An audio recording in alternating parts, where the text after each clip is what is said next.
Establishment के खिलाफ सख्त बातें करें, गद्दारी के इल्ज़ाम लगाएं, कानून की हुक्मरानी का नारा लगाएं, सिविल बालादस्ती के लिए आवाज़ उठाएं, पार्लियामेंट को ताकत का मंबा बताएं, लेकिन जैसे ही इस्टेब्लिशमेंट से कोई हाथ बढ़ाए तो दौड़ कर पहुंच जाएं। अपने मतलब की डील मिल जाए तो खामोश हो जाएं, हुकूमत मिल जाए तो फिर एक पेज के गुन गाएं, पूरी कौम को चीख चीख कर बताएं कि इस्टेब्लिशमेंट तो हमारी है, हमें जान से प्यारी है। पाकिस्तान की सियासत की जो कुल कहानी है ना नाज़रीन, वो यही है। सियासी जमातें वक्त के साथ साथ पलटा खाते देर नहीं लगाती हैं, बाहर से कुछ और होती हैं और अंदर से ही कुछ और खेल जमा रही होती हैं। अब ये ज़्यादा दूर की बात तो नहीं है जब बानिए पीटीआई तहरीक अदम एतमाद के बाद जलसों में चीख चीख कर सिपह सालार पर गद्दारी का इल्ज़ाम लगाते थे, मीर जाफ़र और मीर सादिक करार देते थे, लेकिन ऐन उसी वक्त बंद कमरों में उन्हें ताहयात एक्सटेंशन की पेशकश की जा रही थी। अच्छा, नून लीग का किरदार भी कुछ मुख्तलिफ नहीं है। 2018 में अपनी हुकूमत के जाने से पहले और पीटीआई हुकूमत के आने के बाद नून लीग ये बयानियां बनाती रही कि जनरल बाजवा और जनरल फैज़ हमीद ने मिलकर उनके खिलाफ साजिश की है, नवाज शरीफ को पैनामा केस में अकामी का बहाना बनाकर सियासत से आउट किया है, हुकूमत के खिलाफ धरने करवाए गए हैं, बलूचिस्तान के रहनुमाओं को तोड़ तोड़ कर अलग पार्टी बनाई गई है, इलेक्शन से पहले दबाव डालकर उम्मीदवारों को दस्तबरदार करवाया गया है। लेकिन जिस वक्त ये सब कुछ चल रहा था ना, ऐन उसी वक्त नवाज शरीफ के छोटे भाई और मौजूदा वजीर आजम शहबाज शरीफ साहब इस्टेब्लिशमेंट से राबते में थे, बल्कि उस वक्त के army chief general Qamar Javed Bajwa तो उनको वजीर आजम बनाने के लिए भी तैयार थे, जिसका इंकशाफ वजीर आजम साहब ने खुद किया है। अब नाज़रीन, एक तरफ छोटे भाई को वजीर आजम बनने की ऑफर हो रही है, दूसरी तरफ बड़े भाई और मरियम नवाज इस्टेब्लिशमेंट पर तनकीद के नश्तर बरसा रहे थे। साथ ही नवाज शरीफ और मरियम नवाज के जो तर्जुमान थे मोहम्मद जुबैर, वो जनरल बाजवा से मुलाकातें कर रहे थे। मई 2024 में एक इंटरव्यू में मोहम्मद जुबैर ने यह इंकशाफ किया कि जनरल बाजवा ने कहा था कि अगर बात पहले बन जाती तो वो 1.5 साल पहले ही बानिए पीटीआई से जान छुड़वा लेते। अच्छा, सिर्फ यही नहीं बल्कि 2 रोज़ पहले वज़ीर दिफा ख्वाजा आसिफ साहब ने यह दावा किया है कि जनरल बाजवा ही नहीं बल्कि जनरल फैज़ हमीद भी लीगी क़यादत से राबते में थे, उन्हें पंजाब और विफाक में हुकूमत बनाने की पेशकश कर रहे थे। अच्छा नाज़रीन, सहाफ़ी हैं एजाज़ सैयद साहब, इनके मुताबिक जनरल फैज़ इस मुलाकात की तरदीद कर रहे हैं, लेकिन ख्वाजा आसिफ के इंकशाफात की जो फहरिस्त है ना वो बड़ी तवील है। उन्होंने कुछ अर्सा पहले कहा था कि 2021 में उन्हें और शाहिद खाकान अब्बासी को वज़ीर आज़म बनाने की पेशकश भी की गई थी।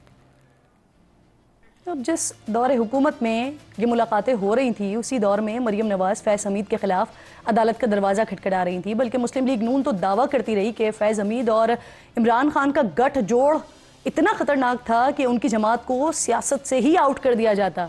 10 साल के लिए वज़ीर आज़म इमरान खान को बनाया जाता, सदारती निज़ाम के दावे भी किए गए, बल्कि कुछ रहनुमा तो तहरीक अदम एतमाद की वजह भी ये गठजोड़ ही बयान करते रहे। अब नाज़रीन, सवाल ये कि जिस फैज़ हमीद को विलन बनाकर नून लीग पेश करती रही, अदालतों में लेकर जाने की कोशिश की, मीडिया पर मुहिम चलाई, लेकिन जब फैज़ाबाद धरना कमीशन में नून लीग की क़यादत के पास पूरा मौका था कि वो जनरल फैज़ हमीद को कानून के कटहरे में लाएं, तो नून लीग की पूरी क़यादत के लबों पर जनरल फैज़ हमीद के खिलाफ एक लफ्ज़ भी नहीं आया। साबिक़ वज़ीर आज़म शाहिद खाकान अब्बासी, साबिक़ वज़ीर दाखिला एहसन इकबाल, साबिक़ वज़ीर दिफा ख्वाजा आसिफ ने क्लीन चिट दी ने। इस पर बात करने के लिए प्रोग्राम में बैरिस्टर अकील साहब मुझे ज्वाइन कर रहे हैं। बहुत शुक्रिया आपका।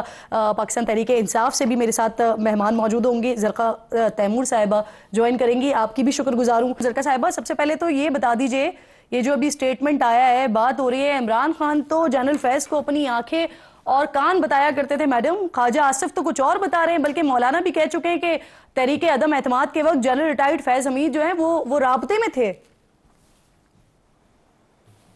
जी बहुत शुक्रिया किरण नाज साहिबा। बात यह है कि मुझे तो अफसोस है कि इस मुल्क में इतना बड़ा आपका टीवी चैनल है और आपके चैनल्स के अलावा बाकी सब चैनल्स पे इस किस्म की बातें होती हैं। 77 साल हो गए इस मुल्क को। आज जो हालात हैं बलूचिस्तान में, पारा चिनार में, आज़ाद कश्मीर में, गिलगित बल्तिस्तान में, हमें बात उन मामलात पे करनी चाहिए जो हमारे मुल्क में इस वक्त इंटेग्रल इश्यूज़ हैं। हम ये गुड्डे गुड्डी का खेल, तेरी मेरी आपस में, वो प्राइम मिनिस्टर बना, वो प्राइम, ये जो खेल है ना मिलिट्री सिविल कंट्रोल का, कि किसने किसको कैसे मैनेज करना है, ये जो एक का तमाशा हमारे मुल्क में चलता है।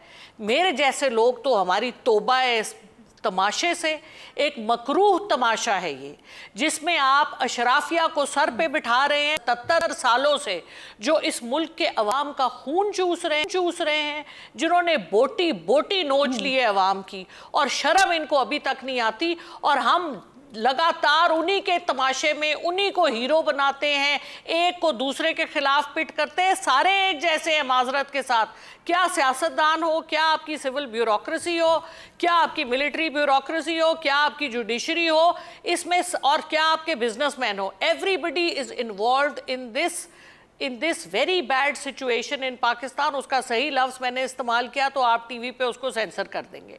सो बात यह है कि अब आंखें खोलने का वक्त आ गया। ये आखिरी बार है जो आप एक इतने ज़बरदस्त मुल्क को, जिसके पास मादनियात, एग्रीकल्चर, ह्यूमन रिसोर्स, हर चीज़ तो मौजूद है, आपने सैंडेक का सोना पता नहीं किसको बेचा, रिको दे का पता नहीं किसको दे रहे हैं। पाकिस्तान की अवाम या बलोचिस्तान की अवाम या केपीके के जो आपने फाटा में जम किया, किसी को कुछ नहीं मिला।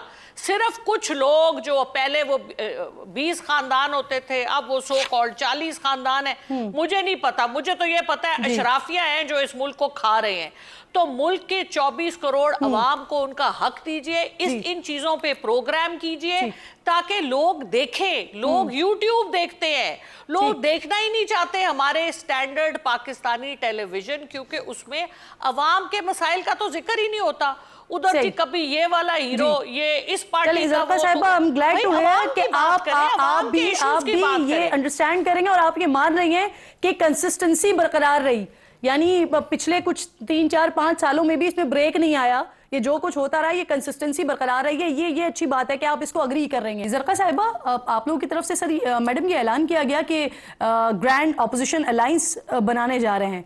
जमाते इस्लामी ने इसका हिस्सा बनने से इनकार कर दिया। JUIF को देखते हैं तो ये अभी तक आपके साथ अमलन नहीं है, तो फिर इस अलायंस पे बचता कौन है? देखिए जी, हमें बेसिकली सबसे बड़ी पाकिस्तान की जमात है सियासी, जिसको सबसे ज़्यादा वोट मिले 8 फरवरी को, तो हमें किसी अलायंस की वैसे ज़रूरत नहीं है। और हम 5 तारीख को स्वाबी में जलसा करने जा रहे हैं। बात यह है कि जिस किस्म की फस्तायत इस मुल्क में इस वक्त चल रही है, उसमें हालात में, क्योंकि जिधर मुल्क जा रहा है, मैंने बलोचिस्तान, पारा चिनार वगैरह का जिक्र किया, इन हालात में जब तक सारे लोग इकट्ठे होकर पाकिस्तान को नहीं चलाते तो पाकिस्तान आगे चलने वाला नहीं है। क्योंकि पाकिस्तान है तो हम सब हैं, और पाकिस्तान किसी एक जमात या 2 जमातों का नहीं है, सबका है।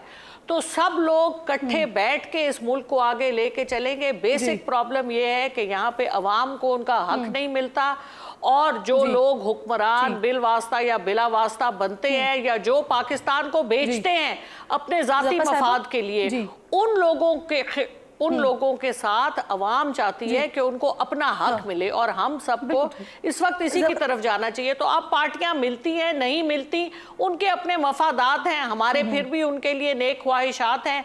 हम ये चाहते हैं कि पाकिस्तान सही सिमत में जाए, पाकिस्तान में इंतशार ना हो। ये तो आप दुरुस्त कह रही हैं मैडम कि पाकिस्तान की जितनी भी जमातें हैं, हुकूमत और ऑपोजिशन की तफरीक से बालातर होकर सबको आगे बैठना होगा। इस वक्त देखिए इस वक्त हुकूमत, मैं आपके लिए सवाल छोड़ के जा रही हूँ, मुझे ब्रेक लेना है जरका साहब। ये है जी ठीक है जी, बस मुझे इजाजत दीजिए, मैं एक छोटा सा ब्रेक ले लूँ, ब्रेक के बाद वापस आ रही और बात करूंगी आपसे।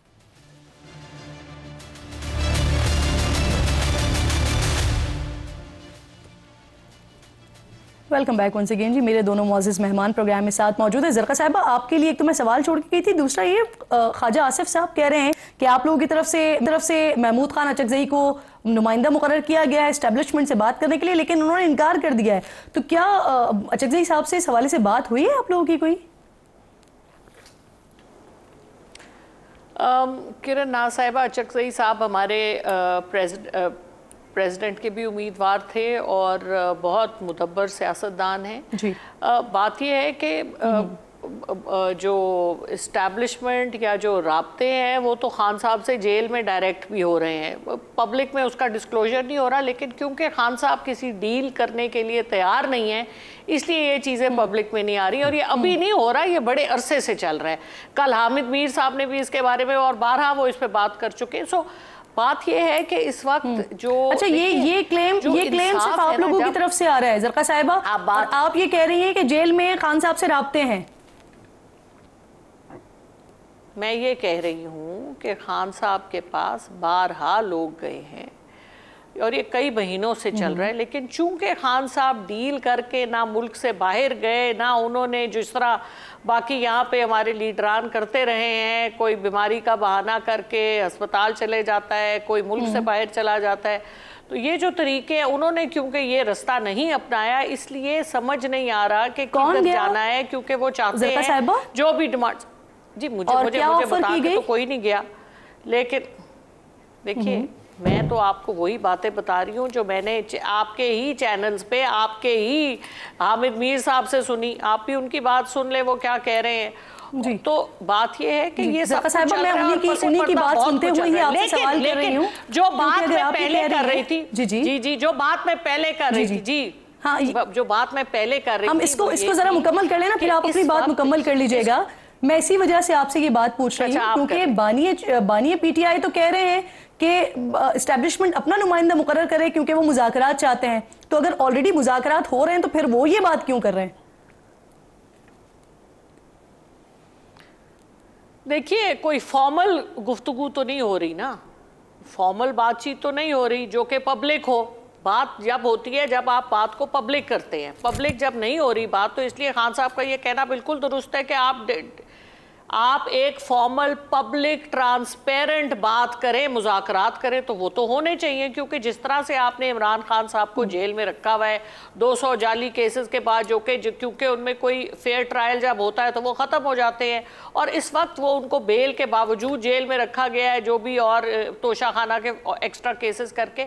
जो बात मैं पहले कह रही थी वो अगर आप मुझे कंप्लीट करने दें, वो ये है कि शहबाज शरीफ साहब बड़े ऑनरेबल हैं, हमारे प्राइम मिनिस्टर हैं, लेकिन इस वक्त जो गौहर एजाज साहब ने जो उनके ऊपर एलिगेशंस लगाई हैं सलमान शहबाज के हवाले से, चिन्योट पावर प्लांट और कबीर वाला पावर प्लांट के हवाले से, कि उनके बेटे इसके हवाले से अरबों रुपए ले चुके हैं पिछली दिहाई में, तो इस हवाले से शहबाज शरीफ साहब को जाके या तो टेलीविजन पे अवाम को तरदीद करनी चाहिए कि ये बात गलत है, या उनको इस्तीफा देना चाहिए। क्योंकि कोई भी ऑनरेबल आपका इस पे पॉइंट आ गया, प्राइम मिनिस्टर आपका इस पे पॉइंट आ गया, इस तरह की एलिगेशंस हो तो they must go to the public. This is very bad, ये बहुत बुरा तासुर है और इसकी हम मजम्मत करते हैं। बिल्कुल ठीक। अब आप मुझे बताइए कि क्या महमूद खान अचकज़ई साहब ने मुज़ाकरात का हिस्सा बनने से इनकार कर दिया है? इसकी तस्दीक या तरदीद कर सकेंगी आप प्लीज? मैं तो कुछ भी नहीं कह सकती जी, क्योंकि मैं ना तो कोर कमेटी का हिस्सा हूँ, ना मैं पॉलिटिकल कमेटी का हिस्सा हूँ कि मैं आपको डायरेक्ट सही बात बता सकूँ। मैं इस वक्त लाहौर में बैठी हूँ तो मुझे इन चीज़ों के बारे में कोई डिटेल नहीं पता। बिल्कुल ठीक। ज़रका साहिबा, आप लोग क्या सोच रहे हैं, क्या अदालत में चैलेंज करेंगे इसे? क्योंकि इस बिल में कहा गया है कि किसी सियासी जमात से वाबस्तगी का जो इकरारनामा है वो तब्दील नहीं किया जा सकता। तो आप लोगों की क्या हिकमत अमली होगी इस बिल के हवाले से, क्या करने जा रहे हैं? जी बहुत शुक्रिया। बात यह है कि बैरिस्टर तो हैं हमारे भाई, लेकिन ये तो रोड़ मरोड़ करते हैं ना हमारे नून लीग वाले। उसमें ये तो नहीं लिखा हुआ कि जब उन्होंने अपने पेपर्स इलेक्शन कमीशन में जमा कराए थे इन सब कैंडिडेट्स ने, तो उन्होंने 3 कागज़ दिए थे, क्योंकि एक उन्होंने दिया था तहरीक इंसाफ का, एक उन्होंने इंडिपेंडेंट और एक सुन्नी इत्तेहाद। तो इस वक्त सुप्रीम कोर्ट का जो शॉर्ट ऑर्डर है उसमें ये नहीं लिखा हुआ कि तब 3 दिन में उन्होंने जमा कराने थे। उन्होंने कहा है कि अगर उनकी वाबस्तगी तहरीक इंसाफ से है तो वो 15 दिन में उसके हवाले से हलफनामा दे दें। ये बात है, ये बात नहीं है वो जो उस वक्त इलेक्शन कमीशन वाली बात होती है, that is a different thing and this is, इसमें कोई कानून साजी नहीं हो रही। और ये इस किस्म की बातें, वो जुमे वाला जो नतीजा इनके खिलाफ आता है ना, जिसको पढ़े बगैर ही मिठाई बांटनी शुरू कर देते हैं, तो ये उसी का अभी तक शिकार है। सो बात ये है कि इसमें उसमें कोई कानूनी अभाव नहीं है, लेकिन बहरहाल इनका हम जानते हैं कि इन्होंने बाय हुक और बाय क्रुक जो इनका शेवा है, इन्होंने कुछ चलने नहीं देना, इनके स्पीकर ने जाके वहाँ पे रोक देना है जो सारा, और जो इन्होंने अब ये ले आया है इलेक्शन कमीशन की एक्ट, कि हमारा सेनेट का भी इलेक्शन का भी ये तो आप इनकी स्ट्रैटेजी बता रही हैं ना कि ये क्या करेंगे, आप लोग क्या करेंगे? खुद आजमा चुके हैं केपी असेंबली में स्पीकर वाले। जी जी, आप बात ये है कि इनके लिए तो सबसे ज़्यादा बड़ी जो इनकी शिकस्त है वो काजी फाइज ईसा साहब के चेहरे पे, जो हमारे बड़े चीफ जस्टिस हैं ऑनरेबल इस वक्त, उनके साथ जो हुआ है 8-5 से जो नतीजा है, ये देखें, ये वर्डिक्ट इस वक्त अवाम का है। और ये इस वक्त जिस एक छोटी सी कोठड़ी में बंद होके अपने फैसले और अपने सारे लाया अमल बना रहे हैं, इस वक्त दीवार पे लिखा हुआ है, एक पैराडाइम शिफ्ट आ चुका है लोगों की सोच में। तो ये थोड़े से ही लोग हैं जो अपनी चला रहे हैं कि जी यूं करेंगे यूं करेंगे। आप करते रहें जो कुछ करना है। आप देखें बांग्लादेश में क्या हुआ है, आप देखें दुनिया अमेरिका में क्या हो रहा है, बाइडेन साहब को पूरा अमेरिका खड़ा हुआ है। सो ये बातें जो है ना, ये इन्हीं की रह जाएंगी।